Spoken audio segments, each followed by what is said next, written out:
مرحبا أصدقائي، كيفكم؟ إن شاء الله أنتم بخير.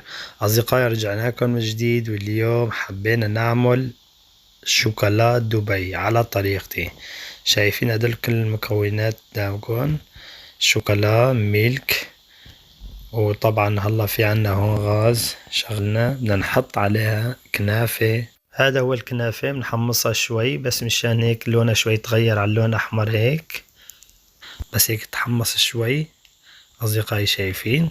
خليكن معي، عن جد تجربة كتير رائعة ونجح معي كتير كتير. جربت من قبل وحبيت أصور لكم إياه تشوفوا كيف طريقة الشوكولا دبي وكيف عم بيصير. أصدقائي هيك كمان بنغلي المي مشان الشوكولا الأبيض. الشوكولا الأبيض أصدقائي بنحطها بالشي صحن صغير، بنحطها بالقلب المي السخنة بعد ما انغلت مشان تدوب معنا. وهذا الشوكولا الأبيض بعد ما دابت حطوا هيك تزينوها من عند القالب. أول شي بتطلع طعمته طيبة، ومنها بتطلع زينة رائع جدا. وفي منها الشوكولا بحطوا على اللون أخضر أحمر بيطلع كمان طيب. هذا اختيارين كتير طيبة. وهلا هيك شايفين أصدقائي، هذا هو شوكولا ميلك الأسود. شايفين أصدقائي، حطيناه بالمي المغلي وهلا هيك بنحركها بتدوب لحالها. شايفين كيف دابت أصدقائي؟ عن جد تجربة كتير رائعة. وبعد ما طبعا حطينا شوكولا حليب جمدت، حطينا هلا فوقها شوكولا. بنعملها بهيك طريقة أصدقائي. شايفين كيف؟ بعدين بنشيلها هيك بنخليها ينمد على كل الأطراف أصدقائي. بعد ما تمدت على كل الأطراف كمان نحطها بالبراد مشان تجمد أصدقائي. شايفين؟ عن جد جربوها بهالطريقة كتير رائعة. شايفين كيف كل الأطراف صارت؟ طبعا بعد ما خلصنا هلا بنحطها بالبراد مشان تجمد. وهذا هو كريم فستق، نخلطها كلها مع بعض.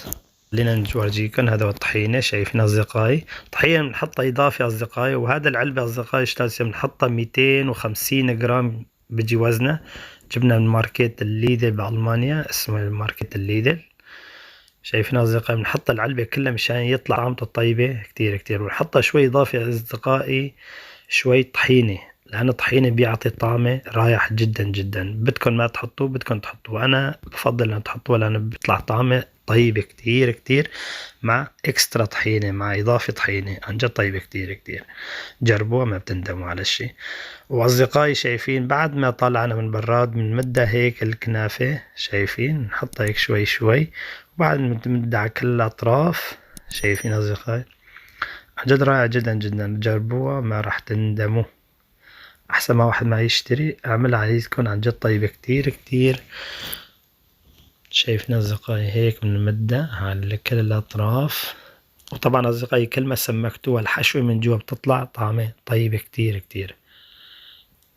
كل ما كانت ريقة بتطلع طعم الشوكولا، يعني بصير طعمه مو مثل ما واحد بسمكها من جوا. وإذا بتسمكوها من جوا عن جد بطلع طعمه رهيب جدا جدا.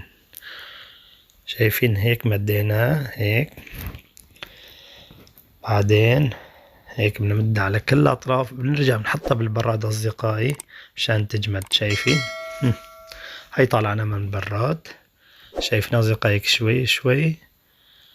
شايفين أصدقائي كيف الشوكولا الأبيض كيف صاير؟ منظر بيعطي غير شي. وعن جد طعمته بتطلع كمان طعمته طيبة مع الشوكولا أبيض شوي. شايفين كيف أصدقائي؟ يلا خلينا نجربها نشوف.